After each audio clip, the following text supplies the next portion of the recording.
Well, hello and welcome back to Read Becca. It's time once again for another TBR, or to be read list, this time for July. And I really have waffled back and forth on whether I wanted to do a TBR, but I've been amassing things from the library. So I kind of decided to go very vibey in this TBR, and it may go completely out the window. So this is going to be a quick one for the most part. So the one that probably will not completely go out the window is my one buddy read, and that is A Canticle for Leibowitz by Walter M. Miller Jr., which I'm buddy reading with Melinda from A Web of Stories. And this is, I would say, probably a modern classic of sci-fi. It is somewhat genre blending, and I think it has a sense of humor to it, though it's not totally humorous, maybe satirical, but it has a major religious element in, I believe, a future apocalyptic or dystopian setting. And this holy order have discovered some relics from the past, which I think is now times, or even past from now times, given when this was written. And so I don't know what to expect about that. That's going to lead them on some science fictional journey, I believe. So I'm very curious about it, and I think myself and Melinda are definitely going to give it our best shot. Then the rest of my reading, to what I said about it being vibey, I kind of got a certain vibe out of multiple reading events that are happening this month, though I'm not actually going to directly try to follow any of those reading events. So the three reading events that I'm referring to are first Summerween, which is a week-long reading event in July, focused on Halloween type, sort of spooky vibe reading. And that is early July. And then the other two I think are month-long readathons. Again, I'm not following them very seriously, so be aware if you want to participate. You should, but I'm not going to. So then we have two new ones. We have Private Eye July, which is focused on private detectives and murder mysteries. And we also have Don't Die July, which is focused on horror. So those all kind of overlap and mesh, and the vibe, the umbrella encompassing those that I was thinking of is kind of murder. So these all fit into a vibe that I felt was in the spirit. So the first is Jane Steele by Lindsay Fay.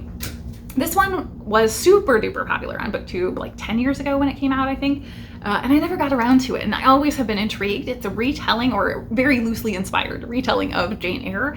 We have a Jane character who's in similar circumstances, but she's also, I believe, a serial killer.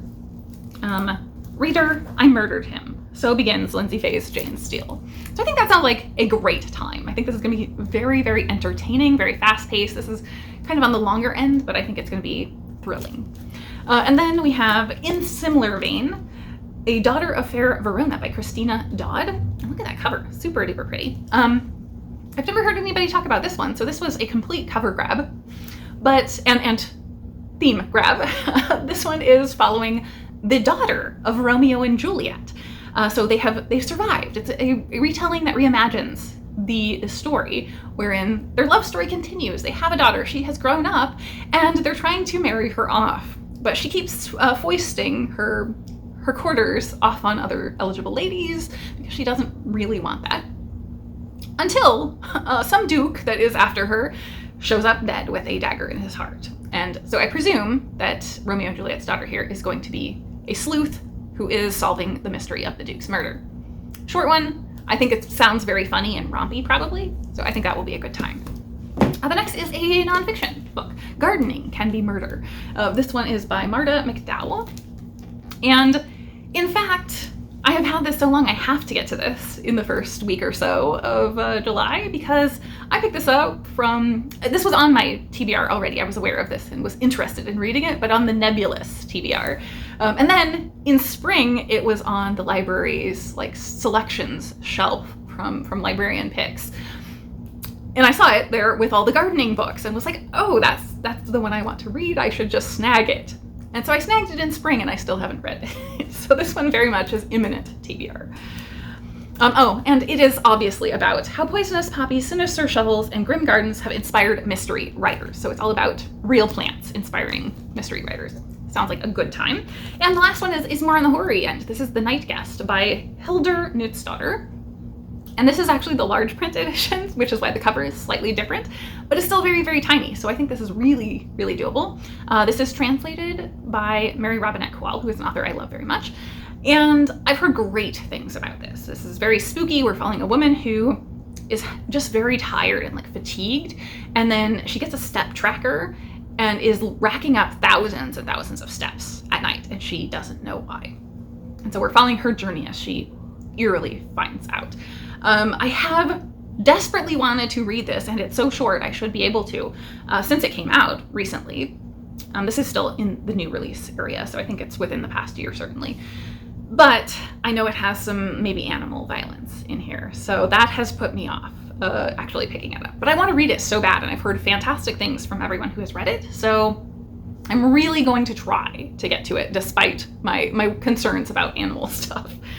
So this one sounds very intriguing and probably going to be another early on the pile list. So those are definitely what I'm going to get to this month, unless I throw the entire TBR out the window. And other than that, I really don't have any significant plans except for BookTube prize reading. So I am still reading for the BookTube prize. We have to read 6 books in 2 months for judging, and I've finished off 3 of those and am into my 4th. So I have 3 books to finish in the month of July for this current round. So those will definitely be on my docket, but I won't be able to talk about them until the following month. So I think this is very manageable and doable for me, and so there will be some other stuff, but I'm definitely going to be following my whims in July and continuing on with reading joy, I think, is going to be where we're going, possibly for the rest of the year. I think in the back of my mind, one thing of note for purposes of this video is that I haven't picked up any sequels, and that's a big goal for me this year, is getting to sequels for series that I've got in progress. And so I need to think about that for, I think, audiobooks for this month, because I almost always have an audiobook going because I have to use them at the gym or in the car or whatever. So that's where I will be leaning for this month. So anyway, that is it for my TBR. Are you participating in those readathons? Because they all were so inspiring to me, but I just don't have the bandwidth to participate, which always gets me every time. There's just too much to do and not enough time. So let me know what you want to see me read the most out of this pile. Let me know what you are reading in July, and thank you so very much for watching.